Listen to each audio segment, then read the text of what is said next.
반갑습니다. 오늘은 중앙대학교 김호섭 명예교수님 모시고 일본 정치에 대해서 얘기해 보겠습니다.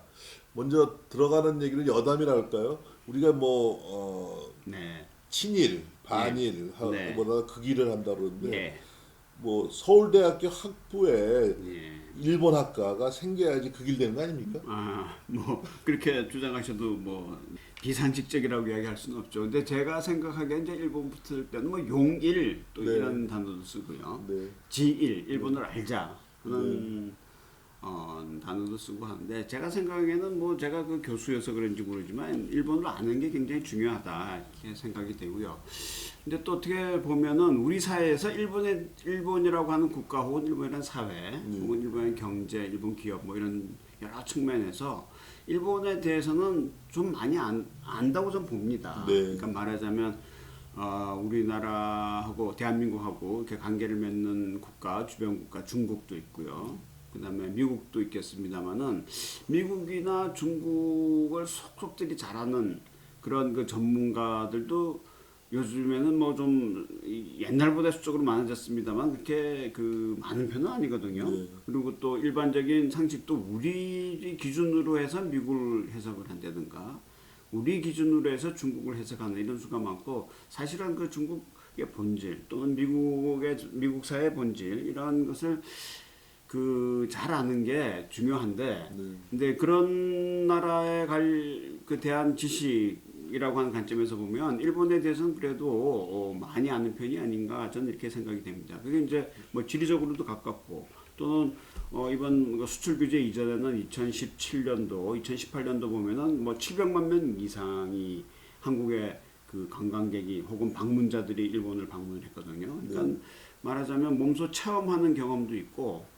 그다음에 또 우리 이제 그 한 세대 위의 분들은 식민지 시대 때 일본인가 혹은 일본 교육을 직접 경험을 했던 분들이 계시고 또 60대 70대는 사실은 이제 우리가 일본을 모델로 삼지 않았습니까요? 네네. 그래서 일본의 여러 가지 그 수출 주도형이라든가 혹은 정부 주도형 경제 정책, 경제 성장 정책 이런 것들을 우리가 잘 그 공부를 한 상태였기 때문에 사실은 일본에 대해서 잘 안다. 저는 그러니까 다른 나라에 비해서 다른 미국이나 중국이나 예를 들어서 대만이라든가 이런 나라에 비해서는 잘 아는 게 아닌가 이렇게 생각되는데 저는 그냥 제 교수님이 제 친구지만 일본 정치로서 제일 유명한 미국의 미시간 대학에서 공부하시고 훌륭한 학자인데 일본 정치를 했기 때문에 서울대 정치학과 교수가 안 된 거가 아닌가 해서 그냥 그건 제 개인적인 이야기고요. 그런 거 네. 하고 그런데 지금 우리 사회에서 일본에 관련된 문제라고 하는 거는 일본이라는 현안을 가지고 정치적으로 이용하는 것. 저는 굉장히 부정적으로 보고 있습니다. 반일과 친일한 프레임으로 이렇게 정치 세력을 분열을 시키고 혹은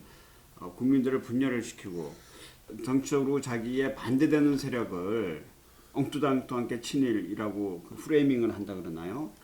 그런 것들이 있어. 그런 것이 이제 문제인 거죠. 일본 문제라고 하는 것이. 근데 지금 이제 우리가 그러니까 예를 들어서 정치적 반대 세력을 토착외구라든가 친일파 이렇게 프레이밍을 하지 않습니까요? 사실 현재 독립되고 주권을 가지고 있고 또 자유민주주의 체제 하에서 그 일본 국익을 우리 국익, 대한민국의 국익보다 더 우선해서 그렇게 펼치려고 하는 세력이나 사람들이 과연 지금 대한민국에 있겠느냐 하면 저는 전혀 없다고 생각을 합니다. 본론에 들어가서 네. 얘기를 해보죠. 우리가 오늘 제목을 스가 총리는 아베와 정말 다른가 이런 거 잡았는데 네네.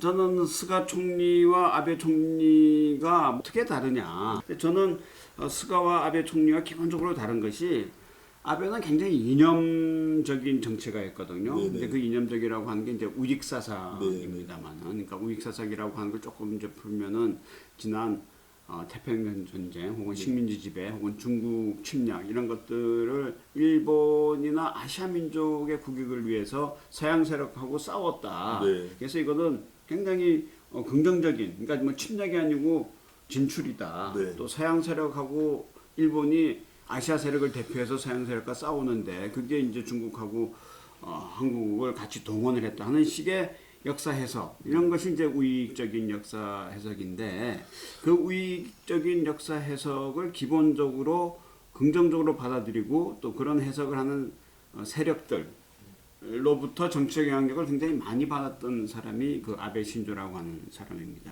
네. 근데 그게 비해서 스가 총리는 제가 생각하기에는 덜 이념적이다. 네.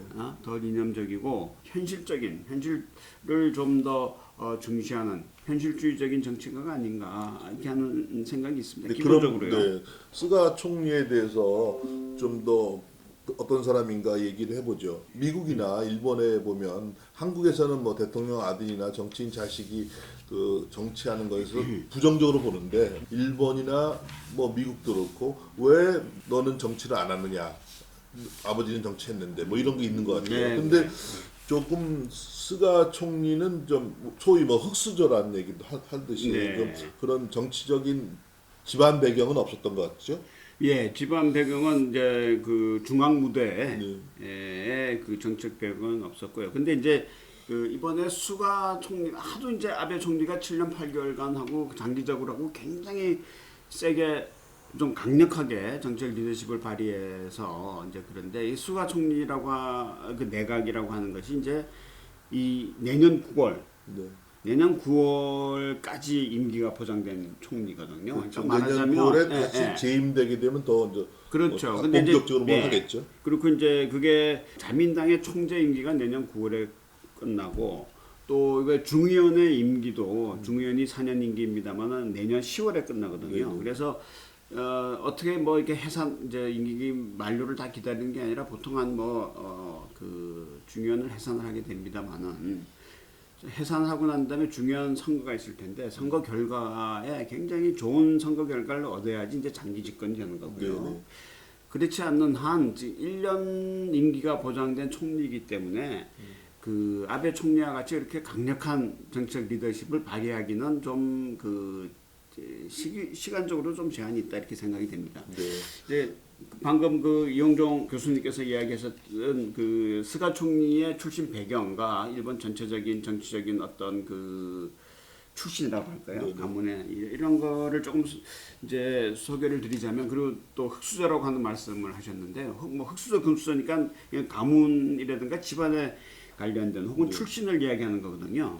그래서 말하자면 일본의 이제 그 아버지의 혹은 할아버지의 지역구를 가지고 자기가 출마를 해서 당선이 되는 이런 걸 이제 일반적으로 해서 세습 의원이라 그럽니다. 네. 세습 정치가라 그러는데 세습 의원이 지금 중의원 참여원 합쳐서 한 60% 돼요. 네, 굉장히 많군요. 많죠. 네. 그리고 이제 그 재선, 3선, 4선 있고 다선이 되고 근데 우리나라의 경우는 그 다선이 국회의원들에게 약점 아닙니까요? 네네. 다선 중심으로 해서 은퇴를 시키고 네네. 뭐 거의 정당 내에서 공천을 안 그러고, 된다든가 그러죠. 초선이 정치적 친선도가 있다고 해서 근데 정치적 친선도하고 정치를 잘한다는 거하고는 차원이 완전히 다른 이야기인데 네. 이제 그거를 혼용을 하는 경우도 있고요. 뭐 이렇습니다. 근데 적어도 이제 스가 총리의 경우는 그런 사람이 아니고 이제 그 자기가 그 자기 스스로 입신을 한 이런 사람입니다. 그다음에 또 일본에서 정치가들의 출신 중에 중요한 또 한 덕목이 있는 것이 이제 관료를 그 관료 출신 정치가 네네. 안 돼요. 스가는 또 관료 출신 정치가 아니죠. 뭐 다 아시다시피 관료가 일본 내에서 정치적으로 굉장히 영향력이 있거든요. 근데 그게 배경이 되는 것이 1945년서부터 1952년까지 미 군정을 네네. 받지 않았습니까? 근데 미 군정 시기에 전쟁에 그러니까 태평양 전쟁이죠. 전쟁에 책임 있는 사람들 다 전범 처리를 하고 숙청을 했거든요. 네. 그래서 그 1945년 이전서부터 한 15년, 20년간의 정치를 했던 정치가들이 다 숙청을 당했습니다. 네. 재벌들을 다 해체했어요. 네. 재벌들이 뭐냐면 일본의 군대가 군국주의로 침략을 하는데 경제적으로 뒷받침을 했다고 하는 이유였습니다. 그러니까 이제 정치가 또 군인은 뭐 말할 것도 없죠. 일본에서 군대를 해체해버렸으니까요. 네. 그러니까 기존의 정치가들 1945년서부터 50년 사이의 이야기입니다만 기존의 정치가들 군인들 또 재벌들 이런 그 그룹들을 다 해체를 했기 때문에 해체를 해서 남아 있는 정치적으로 조금 그 조직화 돼 있고 그다음에 또 좀 머리도 좋고 국가의 운명을 좀 이렇게 이야기할 수 있는 이런 그룹들이 관료밖에 안 남게 돼 있었습니다요. 네. 그래서 이제 관료 출신 보고 관료를 하고 있는 사람들 보고 정치가가 되라고 많이 권유를 해서 이제 요시다 학파 소위 요시다 스쿨이라고 그럽니다만 요시다 시게루라고 하는 사람도 물론 이제 외무성 관료였고 조금 반전파 외무성 관료였는데 그 사람이 수상이 되고 난 이후에는 이거 큰일 났단 말이야. 정치는 일본의 정치는 해야 되겠는데 정치가들 다 수상당하고 군인들 수상당하고 해서 사람이 없으니까 관료들을 많이 리크루트를 했어요. 그러니까 뭐 말하자면 나카소네도 그렇고 또 이케다 하야토라고 하는 소득 배정 정책을 한 사람, 그다음에 사토 에사쿠도 다 그죠. 그러니까 기시노부스케는 뭐 말할 것도 없습니다. 그러니까 그런 게 관료 출신의 정치가들이 큰 대세를 이루는데 주류 중에 하나였습니다만 지금은 아닙니다. 저도 아닙니다만. 뭐 일본 정치를 좀 처음 예. 미국 가서 유학 갔을 때 처음 네. 수업이 일본 정치 공부였는데 지금 말씀하신 대로 관료가 그 정치를 배출하는 주요 집단이라는 걸 알았습니다. 예.